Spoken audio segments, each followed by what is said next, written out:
Welcome back to the Reading and Writing Podcast. My guest today is writer John McNally. I interviewed McNally previously on the podcast, and I'll have a link to that previous interview in the show notes if you want to take a listen to that.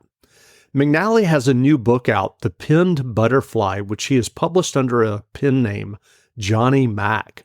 In addition to his new novel, The Pinned Butterfly, John is the author of 3 previous novels, After the Workshop, America's Report Card, and The Book of Ralph, and 2 short story collections, Ghost of Chicago and Troublemakers. His first memoir was published in 2017, The Boy Who Really, Really Wanted to Have Sex, the memoir of a fat kid. He adapted his novel, The Book of Ralph, into the YA novel, Lord of the Ralphs. He is also the author of The Promise of Failure, One Writer's Perspective on Not Succeeding, Vivid and Continuous Essays and Exercises for Writing Fiction, and The Creative Writer Survival Guide, Advice from an Unrepentant Novelist. And he has also edited 6 anthologies. John, welcome to the podcast. Hey, thanks for having me back, Jeff. Absolutely. Well, if someone hasn't yet heard about your new novel, The Pinned Butterfly, how would you describe the novel? So it's an international thriller, and it's the story of this couple, Brent and Sarah Webb, who they're on their 10th anniversary, and they go to Thailand, Phuket Island. And while Sarah, the wife, is getting over jet lag, Brent kind of goes out to look around the town, and he finds himself kind of sucked into mysterious things that he begins seeing. He starts noticing that somebody seems to be following somebody he'd been talking to. He learns about missing bar girls. There's a mysterious yacht. There's this whole Pandora's box of things that he begins discovering. And then eventually he begins kind of getting hooked into it personally. And so that's kind of where it begins. I wanted to write this kind of big international thriller with a lot of moving parts, a lot of different points of view, something that I hadn't done before, and also setting it in Thailand, where I've been spending a lot of time lately.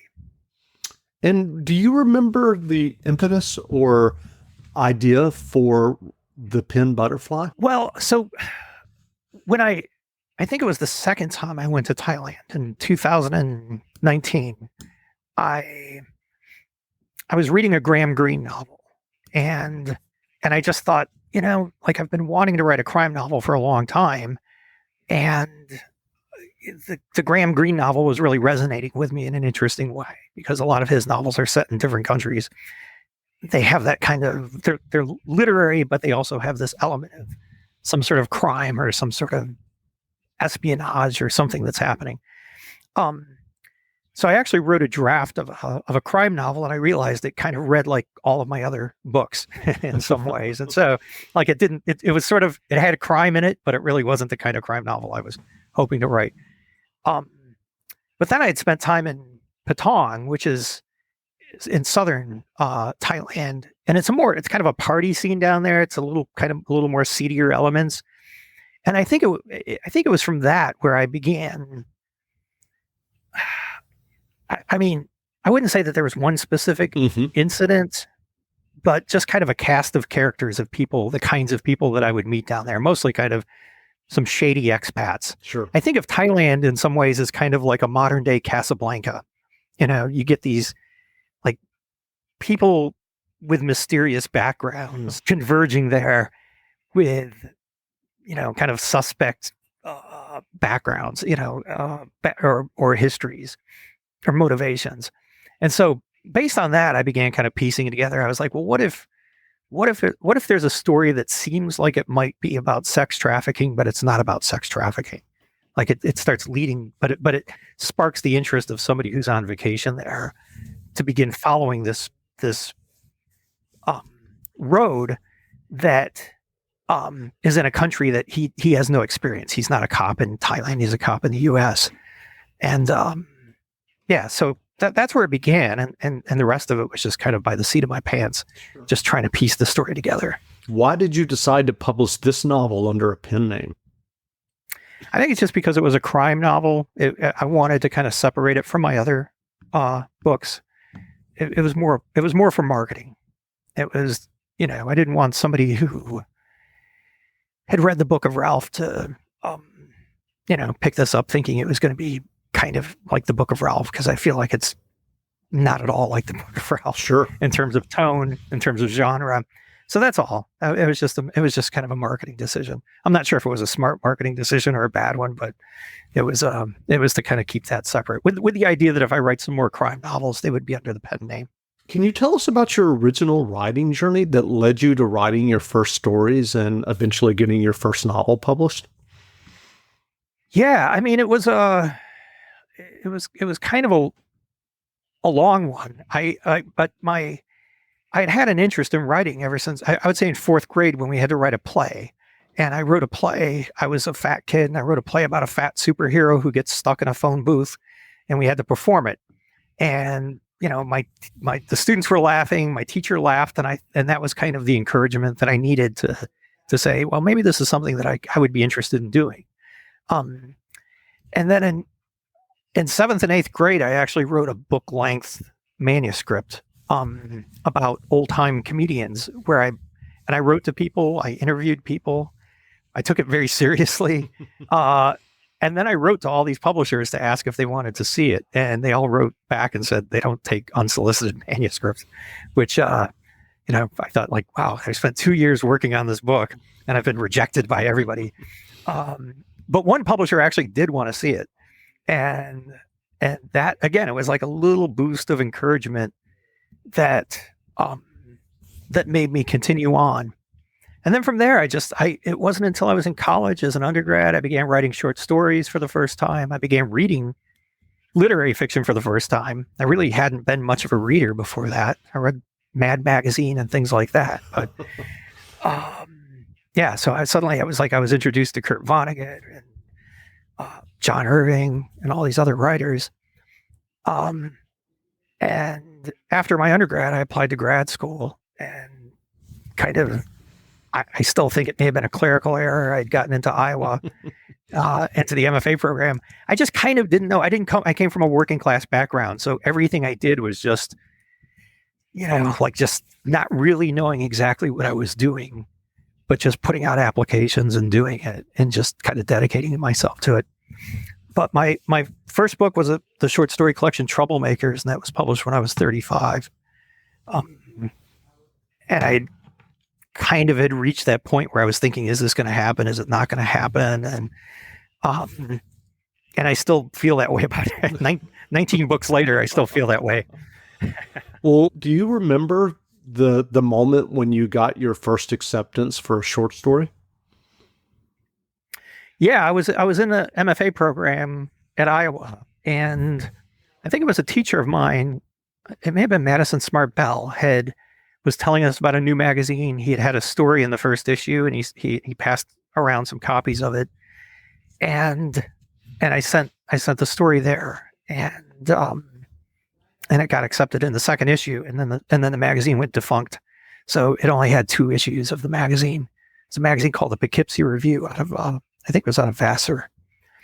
But before that, I had won third place in Playboy's college fiction contest, and then second place in Playboy's college fiction contest. So I'd had some encouragement through the contest, but it had taken a little bit longer to actually get a magazine publication. Sure.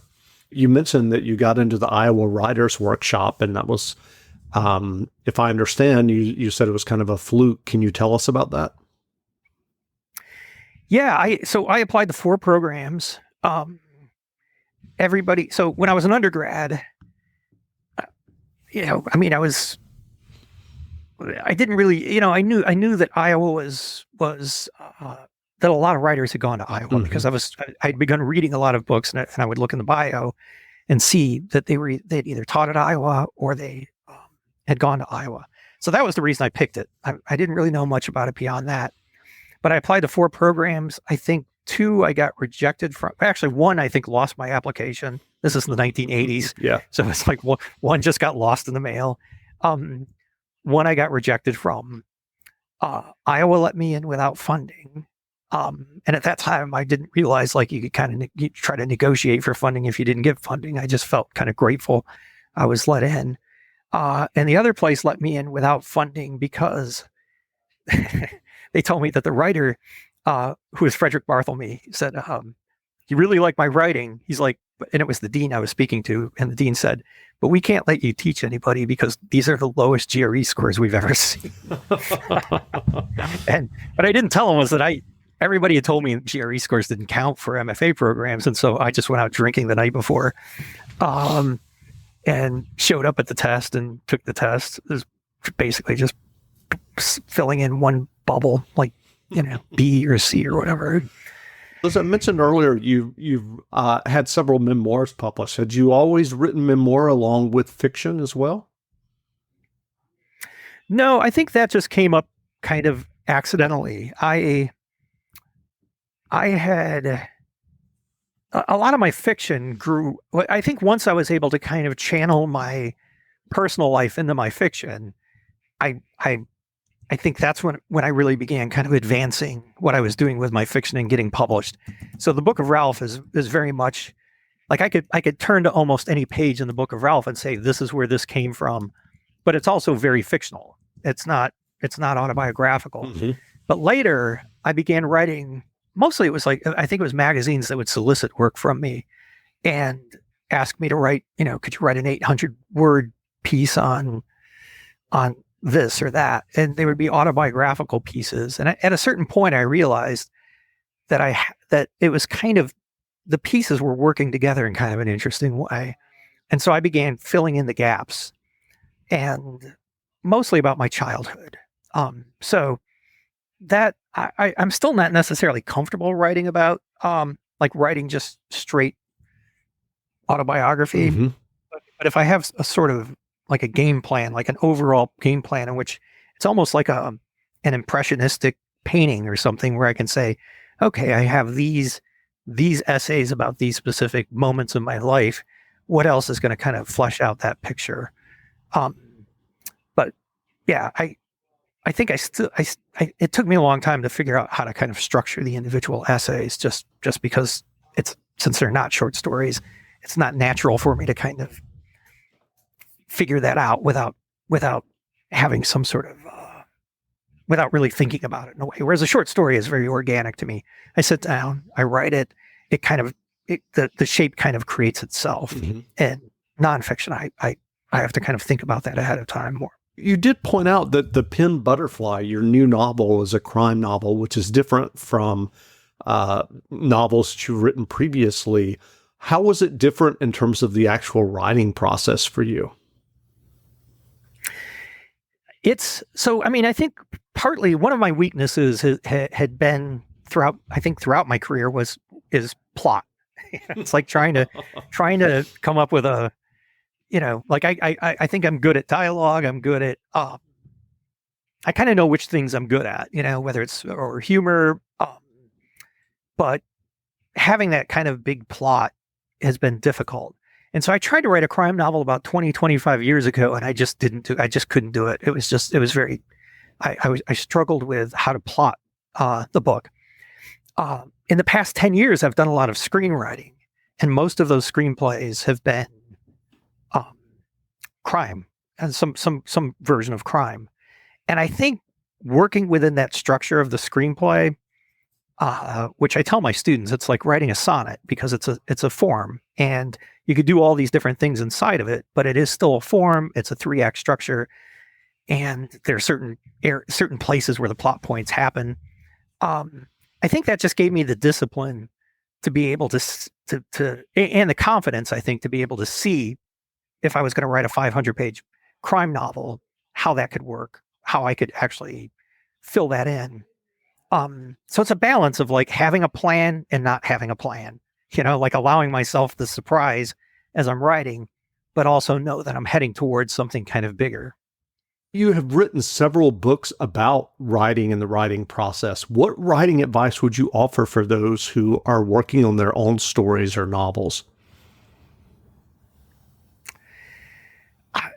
I Yeah, that's always a tough one, I think, because there's so many pieces of advice. I mean, I think one of the things, and I think Flannery O'Connor talks about this, where it's like honoring the mystery of it. And so for me, it's if I'm writing, whatever I'm writing, it's like I always have to tap into my unconscious mind, which sometimes means writing when I first wake up, because that's when I'm not fully, if I'm not fully awake, I'm still in that kind of weird state of being able to more easily access my unconscious mind. But I feel like when you do that, you're able to channel the character better. It's almost like method acting. And when you do that, and I think when you're able to kind of really do that successfully, that's what's going to have the most impact on the reader. The reader is going to feel those emotions more strongly if you're in that state of really kind of tapping into that unconscious mind of that character. And so in that sense, I feel like, going back to the Flannery O'Connor quote, it's like honoring that mystery, not necessarily feeling like you know everything about the story or everything about the character, because I think once you actually begin channeling a character, that character is going to reveal all sorts of interesting things to you. And so the other thing I would say is just trying to write every day. I think it's hard to kind of tap into the unconscious mind of a character, or to tap into your unconscious mind if you're just doing it kind of piecemeal. So even if it's like 15 minutes a day, 20 minutes a day, 2 hours a day, whatever you can, doing it consistently, I think actually helps quite a bit to be able to access that. What novels or nonfiction books have you enjoyed recently?